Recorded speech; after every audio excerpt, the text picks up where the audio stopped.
Friend, আমি একটা নতুন রেসিপি নিয়েছি, সেটা হচ্ছে টেস্টি দই আলুর দম। আমি কীভাবে রান্না করলাম চলো তোমাদের সাথে শেয়ার করা যায়। দেখো, কড়াইতে আমি তেল গরম করতে বসিয়ে দিয়েছি।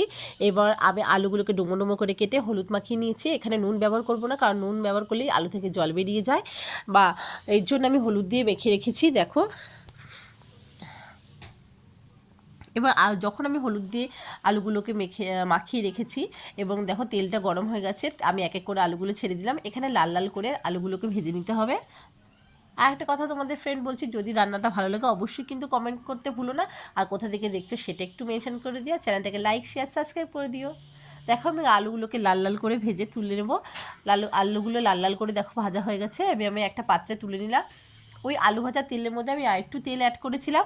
তেল অ্যাড করার পর আমি এখানে একটা তেজপাতা দিয়েছি, 4টে এলাচ দিয়েছি, একটা দারচিনি দিয়েছি, আর 4টে লবঙ্গ দিয়েছি, আর সামান্য পরিমাণ জিরে দিয়েছি। এটা 2 মিনিটের মতন ভেজে নিয়েই এটা থেকে একটা ভীষণ সুন্দর গন্ধ বেরোবে। তারপর আমি 2টো মিডিয়াম সাইজের পেঁয়াজ নিয়েছি, পেঁয়াজগুলো কুচি কুচি করে কেটে নিয়েছি, আর 2টো কাঁচা লঙ্কা নিয়েছি। দেখো, এই মশলাগুলো যখন একটু ভাজা ভাজা হয়ে যাবে তখন এটা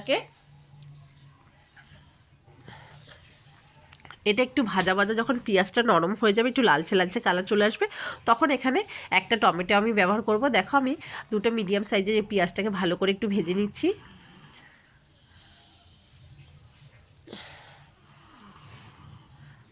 তারপর দেখো, আমি একটা বড় সাইজের টমেটো কুচি করে রেখেছিলাম, ওটা একটু ভেজে নিতে হবে। টমেটোটা যখন মজে যাবে তখন এখানে আমি 1 চামচ আদা রসুন বাটা দেবো। 1 চামচ আদা, 1 চামচ রসুন বাটা দিয়ে দিলাম। এটা একটু ভালো করে নাড়িয়ে চাড়িয়ে নিতে হবে, কারণ এগুলো কাঁচা গন্ধ চলে যাওয়ার জন্য একটু নাড়াতে হয়। দেখো, তারপর একটা বাটিতে আমি 1 চামচ জিরে, 1 চামচ ধনে, 1 চামচ প্লেন লঙ্কা আর 1 চামচ কাশ্মীরি লঙ্কা দিয়ে ভালো করে পেস্টটাকে আমি গুলিয়ে রাখলাম মশলাগুলোকে। তারপর যেই কড়াইতে আমি যেগুলো ভাজছিলাম, যেমন টমেটো, আদা, রসুন আর পেঁয়াজ, সেই ভাজাগুলোর মধ্যেই যেই মশলাটা আমি গুলে রাখলাম সেই মশলাটা আমি অ্যাড করে দিলাম।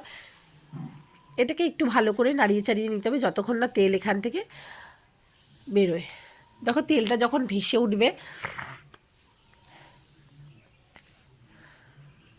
তেলটা দেখো অনেকটাই বেরিয়ে গেছে।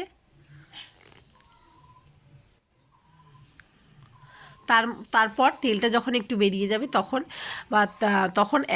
5 চামচ আমি এখানে দই অ্যাড করেছিলাম। এখানে আমি আমুলের দই ব্যবহার করেছিলাম। দেখো, তোমরা প্লেন যেরকম দই ব্যবহার করবো কোনো অসুবিধা নেই। তখন ফ্লেমটা অবশ্যই একদম লোতে রাখতে হবে, কারণ দই নালে কেটে যাবে। তারপর আমি হলুদ দিতে ভুলে গেছিলাম, তাই আমি দইটা দেওয়ার পর ফ্লেমটা আসতে ছিল, তখন আমি হলুদটা অ্যাড করে দিলাম, আর 1 চামচের মতন চিনি দিয়েছি। তারপর দেখো, আমি এটা যখন নাড়িয়ে চাড়িয়ে নিয়েছি তখন আমি এখানে 1 চামচ লবণ, যে যা স্বাদ মতো লবণ ব্যবহার করো, আমি এখানে 1 চামচ লবণ ব্যবহার করেছি। এবার মশলাটাকে যখন ভালো করে কষানো হয়ে গেল, তারপর ফ্লেমটাকে একটু জোরে দিয়ে দিতে হবে। তারপর দেখো, আলুগুলো দিয়ে আমি ভালো করে নাড়িয়ে চাড়িয়ে নিয়েছি। দেখো কি সুন্দর রঙটাও এসছে। তারপর বড় যে কাপগুলো হয় সেই 1.5 কাপ আমি জল দিয়েছি এখানে।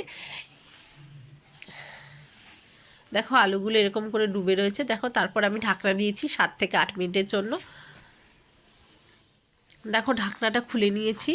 তারপর আলুগুলো নাড়িয়ে চাড়িয়ে নিলাম। তারপর 1 চামচ আমি এখানে গরম মশলা ছড়িয়ে দিলাম। আলুগুলো সেদ্ধ হয়ে গেছে, আর ধনে পাতাগুলো উপর দিয়ে ছড়িয়ে দিলাম। দেখো, আমার আর তরকারিটা রেডি হয়ে গেছে। তোমাদের কেমন লাগলো অবশ্যই কিন্তু কমেন্ট করো। দেখো, তারপর আমি লুচির সাথে গরম গরম সার্ভ করেছি। তোমাদের কেমন লাগলো অবশ্যই কিন্তু কমেন্ট করো। চ্যানেলটাকে লাইক শেয়ার সাবস্ক্রাইব করো। টাটা।